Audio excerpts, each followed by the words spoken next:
বিসমিল্লাহির রহমানির রহিম।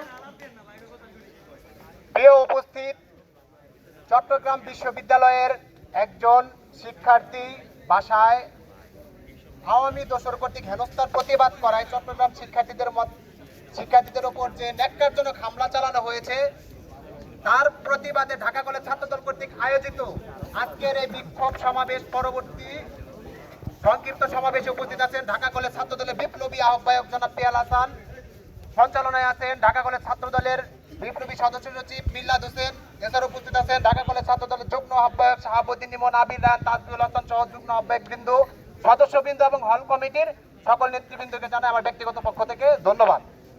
প্রিয় উপস্থিতি, আমরা দেখতে পাচ্ছি ইন্টেরিয়াম যে গভর্নমেন্টটা প্রতিষ্ঠিত হয়েছে এটা জুলাই আগস্ট গণঅভ্যুত্থানে হাজার ছাত্র জনতা শ্রমিকের রক্তের বিনিময়ে, কিন্তু আমরা দেখতে পাচ্ছি বর্তমান ছাত্ররা বিভিন্ন জায়গায় শিক্ষার্থীরা হামলার শিকার হচ্ছে, এর কোনো সুষ্ঠু বিচার হচ্ছে না।